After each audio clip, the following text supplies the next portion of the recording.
Hello, hello, my loves, and welcome to EQ Business Oracle portion. Yay! All right, so I have learned from watching many different bosses and operations and service recoveries and different types of genres of places. Like, I know the theme of work I've always done as I grew up. I started to see the theme when I looked at my resumes is that I always worked in some type of level of servitude. May it be when I worked in the Y or when I worked in, like, what was it? I worked at Marshalls or something. I guess retail and service industry. And then I got into healthcare. And then I was doing childcare. And then I was doing, I got into hospitality. I got into communications and everything. Everything I've always done has been around people. That's basically the theme that I was realizing. And that theme that I was recognizing in my own pattern of following the jobs that I thought I might fit, or based off of the last job, I would always be like, well, I didn't like this job, but what I liked about the job was this. So maybe if I take that aspect of this job and apply it to this next application, maybe I'll find the job I like in this niche. And I would do that. I knew intentionally I would go into jobs knowing I wouldn't be there forever, but I wanted to get a chance to get a taste of it.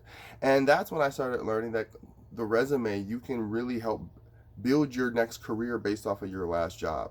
If you think about the things you liked last, that's the stuff I emphasize on my resume. And then someone somewhere likes that, and then they hire me, and then I get a whole new genre experience I learned. So through that, I worked, like I said, in all these different modalities of healthcare and customer service and all this. I started to see the brand identity. A lot of people focus on being the brand that provides a service, which is important, but then you get lost in trying to serve a consumer that's constantly hungry, and you're going to get burnt out trying to give them everything they want. That's why you see like restaurants always changing their menu, always doing it, because they're trying to keep up with what people want, and people want whatever you give them. Just accept it. That's how we all are. If it's in a pretty package provided and it does exactly what it says, we like it.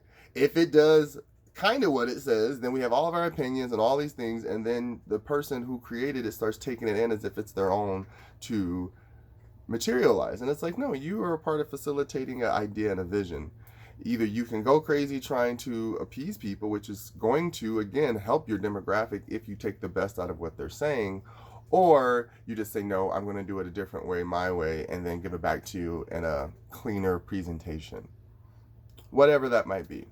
So, what's the key things that I learned that really help a business stand out? Here they are. Diversity. That is the first one. There's no getting around it. You can be a one hit wonder, a one niche group, and make plenty of money. That is not a diss on you how I said it, but that is what you are, a one hit wonder in a one niche group. Do your thing, make your money. Somebody has to service that industry, and you will always be able to service that industry. But when you say you want to branch out, you have to be prepared to diversify your client base, your product, as well as your identity. Because every time we involve ourselves with a new person, group, or something, we have to open up and expand ourselves.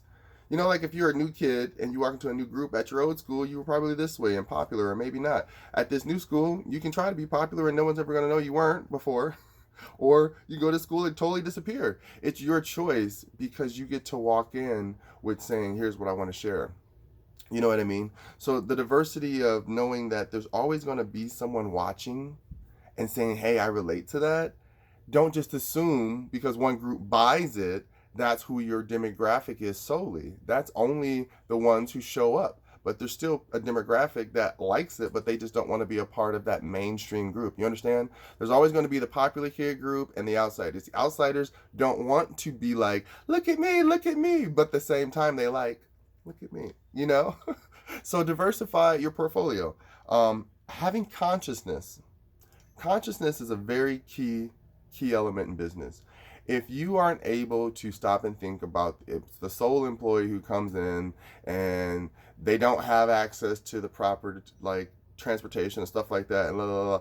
Yes, it's an adult's responsibility to get to work, but you have to start taking into consideration the geographical area of where you are located and how accessible it is to someone who does not have a vehicle, someone who doesn't have bus transportation. So you got to think about your employees. If you make it hard for your employees to get to you, then your employees are going to have a rotating door of leaving and quitting because you're not able to be flexible with either the times they show up because of how long it takes, or the inconsistency of trying to, again, make sure that they line up with whatever your hours are. A lot of people have to do this for businesses, and that's the only thing I don't like about brick and mortar. I'm sorry. It's one of those systems of the cat is always shaking the camera. I'm like, just don't knock it over. I'm staring at it. Um, it's one of those moments where you realize that you're putting more energy into having the visual, the face of, but you're not really putting energy back into the consciousness of your business. What are you trying to serve? Really, what are you serving? When you're making a product, what are you trying to give? Are you just trying to give us a product because it makes you money? It's okay, say it. Or are you trying to give this product because it makes you happy, and you know that there's a sense of emotionality attached to it, so you put even more into what the average person would, and then that is what people look for in their brands. Like, wow, they really went to the small details on this. I love it. Some people love the packaging more than the actual product. You got to understand it's all about attention to detail. Which, again, this is where technology comes in. Technology is going nowhere. We have to embrace what technology is doing. Automation's growing, all these things around it's growing. Everyone's changing how they now market and talk to the businesses that are involved with different levels of reaching the public, the masses. This is how we need to reach the masses. And this is what we have to do. We have to study their behavior. We have to study what they like. We have to pay attention to the things that they pick up and put down. This is how technology serves us, because all it is our wants and needs being now tracked on a little computer system. Remember, analytics is real, darlings. Every time I tap onto my phone and you tap onto your phone, it is being tracked and kept track of for someone else's data to say, this is what our users seem to love. And then they build more around that. That's how you build systems outside of it. So transparency is key. I feel like if companies say, hey, yeah, we use this information to build a bigger platform. At the end of the day, there's nothing secret about your cell phone. No matter how many web browsers and protection apps you put on it that says it's the best, if it's the best, it also built the algorithm to still see your shit. Okay, so just trust that when you invest the energy into the time and stuff that you like, you're actually building the technology around you to be attracted to what you are trying to become yourself. It's like saying the same thing, like hanging out with people who are successful, you eventually become successful. If you're focused on successfully minded products and content and stuff, that's the stuff that, again, builds your brand and it builds who you are. So I've already said the thing about like the analytics and everything, but I wanted to make sure to emphasize that people expect their services to be error free. And the way that you make error-free services is by being transparent. That was the part I was trying to attach to that. It's saying, here's what it is. This is a lot of the times it's better when you do it yourself. Always do the do-it-yourselfer setups if you can, because then all you do is have to build a system that effectively does what it says it's going to do, and then people can learn how to either make their own service recovery mistakes and have to fix it, and then the person can come over, like the self-checkout. That's the best concept in the world, because you get the people like me, it's like, I don't feel like talking to nobody and I don't want to wait, and then you go do it yourself, and then if you get an accident or something, you double scan something, then you got to sit there and wait for somebody to come over and check it out. But you're not mad at the person. It's like the machine. You're like, it's the machine. And then when they come relieve you, you're happy. But if the cashier messed up, you're like, stupid cashier, which isn't right. But that's what people do with their energy. So now we're starting to learn that the expectation of errors is being shifted to computers, which is giving people more open space to pay attention to their own consciousness and what they really want. You know what I mean?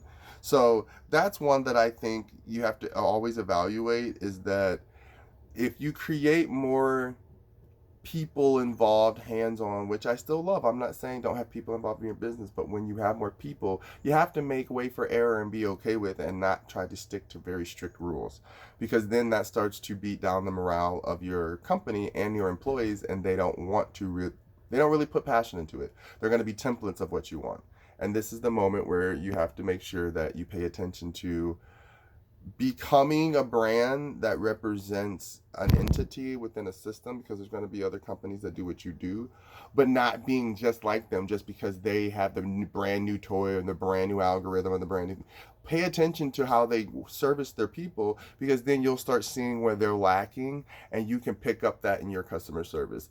To me, that's the best thing to do, is always try to help your people, always try to service your people. So the need for me, I always say, to build a business is there has to be an identity. When you build the identity, like if you see a need, like say you people eat a certain type of food, that's the need. You open a restaurant, you built a business, now you service that business. There you go. But after you build the business, then you're going to start to notice your customer base. There's an identity. You start profiling. It's not a bad thing. You just start noticing, oh, this is my customer base. These are the type of people who like my food or like my restaurant or like my drink, because you're going to start seeing the culture and the trend of that customer base. That's the profiling.